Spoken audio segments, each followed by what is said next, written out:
like me anymore. But anyway, so I get on my flight to Japan, and I actually had a layover in LA. It's cheaper to go to LA. I didn't have a whole lot of money. And actually, I had $1,100 to my name going to Japan. And many people told me, Tom, you're going to fail. Japan is very expensive. It's going to be hard to find a job.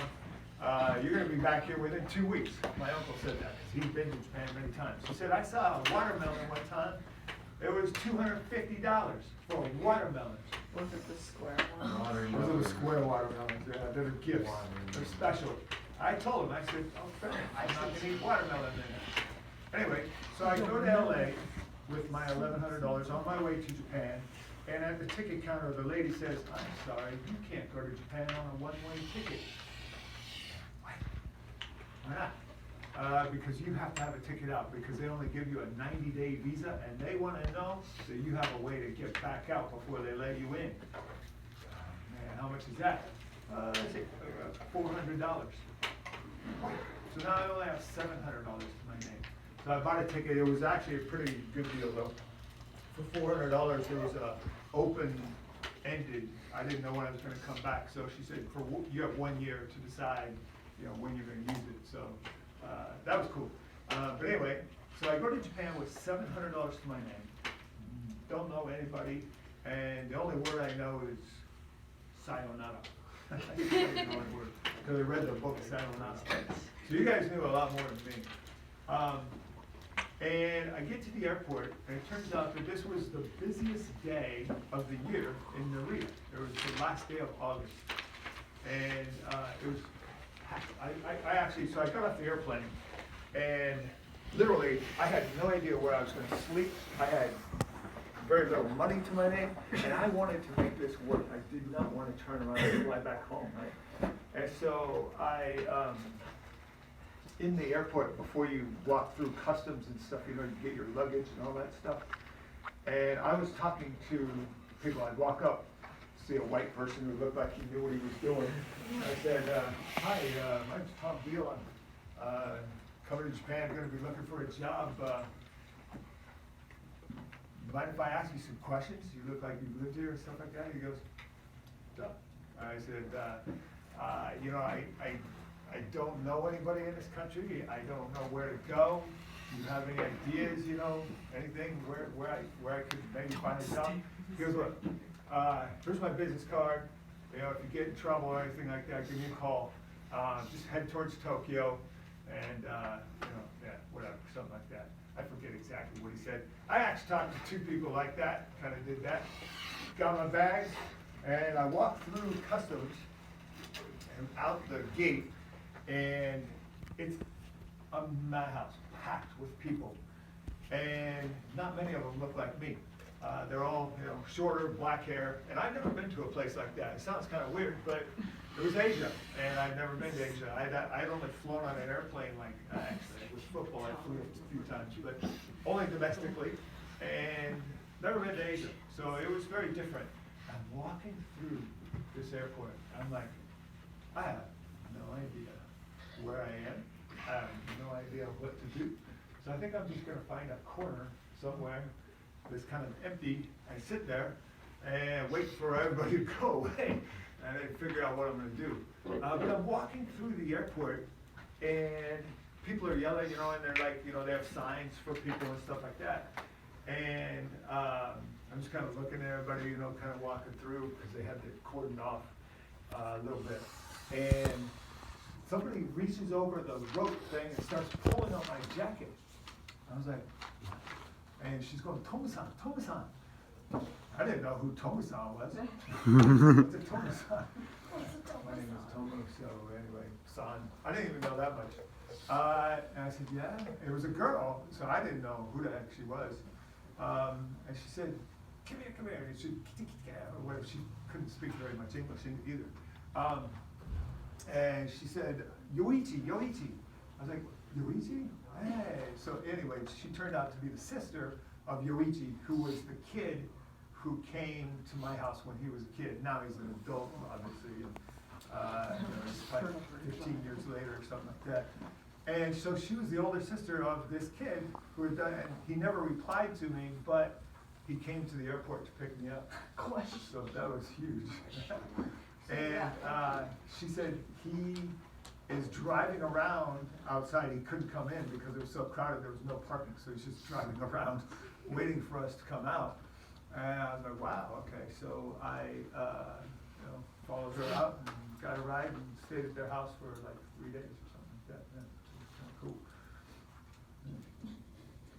He never replied when he came to pick you up. Yeah, I was like, I told him, what flight I was on and all this stuff. I think, in hindsight and knowing Japanese characters and stuff like that, Japanese people, I think he was probably ashamed of his English. And he, it takes a lot of energy and effort to try to write a letter properly and everything. And so it just showed up. I think he didn't know it. And we didn't have email or anything back in those days. It would have had to be a proper letter, and that's hard to do. How long ago was this? So 5 years ago now. That was actually, that was almost 30 years ago now. What? About 30 years ago. 1989.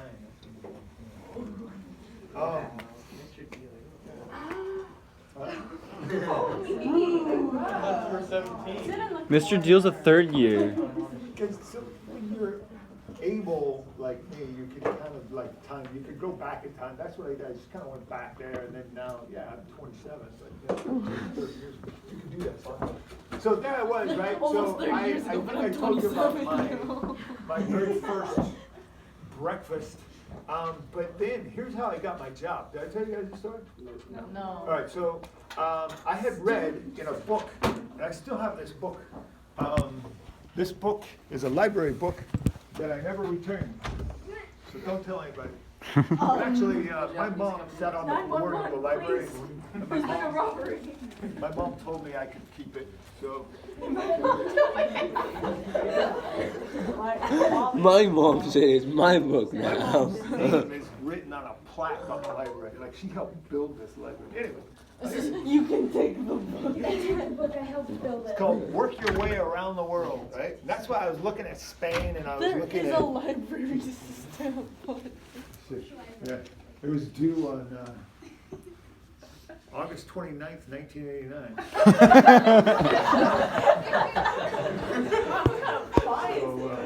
You should return it one day. I owe $1 million. If you return it, you go back. I've never met anyone who actually kept the library book. How many years overdue is this? Wait, 1989? But what a great book, man. And it told me about, It's not yours. it was pretty cool. So, everybody want to check it out? Just return it within the next 30 years. No, seriously, my mom said that she was going to give it to me or something, so that's why I still have it. Anyway, she was on the board of the local library. So I read this book anyway, and it said go to, when you're in Tokyo, go and buy the Japan Times on a Monday. And on Mondays, they listed in those days jobs for foreigners in the English newspaper, the Japan Times. And so I went to the train station, Tokyo train station, and I bought a newspaper. And I found a little corner in this one of the busiest train stations in the world. I just started circling some of the jobs that I was interested in, right? And so I went to, back in those days, they had public phones all over the place. They're hard to find anymore because everybody has a cell phone, right? But I found a bank of public phones in the train station. And for those of you who ever, if you go to Japan with me, I'll show you where that was because we go there. I called the first place and I hear some secretary. I said, hello, my name's Tom Deal. And I saw your ad in the Japan Times. And she said, chottomate kudasai. And then on comes this guy. He turned out to be the owner of the school, and he spoke pretty good English. And I said, yeah, I read your ad in the Japan Times. You're looking for a teacher. And he said, yes, where are you? I said, I'm in Japan. I was like, all proud of myself, He goes, yeah, but where? I said, Tokyo. I was all myself again. I knew where I was. He goes, oh, great, but where in Tokyo? Tokyo Station. Where in Tokyo Station? He kept asking me that. I said, I don't know. I don't know where I am. He said, do you see any train platform numbers? I looked around, I go, oh yeah, I see 16, 17, 18, and 19. He goes, oh, perfect. He goes, just a minute. And he goes and he gets a timetable for Tokyo Station. And he said, look, there's a train leaving from platform 17 in 7 minutes. Go down there and take that train all the way to Yotsukaido. It'll take you about 47 minutes or something like that. And I'll have my secretary meet you at the station. Just exit out the north side or something like that, right? So I said, okay, all right, good, yeah, see you. Thanks, you know. And so I go downstairs, and there's people waiting for this train. It was leaving pretty soon. It wasn't there yet. But there weren't a bunch of people waiting at the place, at one place. I was like, okay, you know, train goes long, bunch of people there, bunch of people there, nobody here. I'll just wait right here. So the train comes in, and I get on, and it's a fancy car, you know, it's a double-decker train and all that stuff, you know, and it's got fancy seats and all this stuff. And so I'm sitting there, and I'm riding along, right? And he had told me how much it would cost. And then this train conductor with white gloves and white suit, white hat, and all this stuff comes along. He says, can I see your ticket? I show him my ticket, and he said, oh, you owe 750 more yen. 750 yen, that's, you know, $7. That's like 1/100th of all of my money. And I was like, why is it so expensive? Well, it turned out the reason nobody was standing where I got on the train was because it was the fancy car train. It's called the green car. And anyway, I guess I got to ride in luxury, but it cost me a lot of money. And so anyway, I get there, and his secretary picks me up, and we walk to the school, and he was very busy and all that stuff, and he said,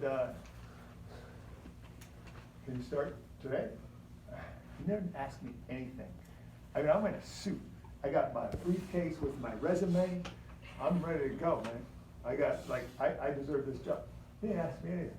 Can you start? He's like, I think it was today or tomorrow. I can't remember when. And I said, you know, actually, this was the first place I called, and I kind of think I want to call some other places and just kind of, you know, not just take the first thing I find, because I understand. It took a few days, you know, and you know, you'll call me back. He was very confident. He said, okay, cool. Did you call me back? Thank you. And so then I went and I did 2 more interviews. I went back and yeah, I did 2 more interviews that day. And both of them, also, same thing. Can you start today? Didn't ask me anything. I was like, what's up with this place? But I did. I called it back and I said, yeah, I'd like to take a job. And the reason I took that job was because it had subsidized housing.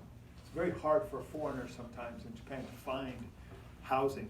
And he was actually, the owner of that school was a real estate mogul kind of. He was into real estate, made a ton of money. But I think he also lost it all in their bust. But yeah, he had apartments for all of his teachers, so I ended up taking that job. And hey, this is just kind of boring story, but there it is. All right, guys. So I got those. Oh, and We go to Japan, can we just read the girl that I thought about marrying, she wrote to me like, I don't know, 6 months, 8 months later, or something like that, and said she was engaged. So That was quick. I'm glad I didn't marry her. Anyway, she was a nice person. Anyway, all right, guys, we have the conversation that we were working on yesterday. I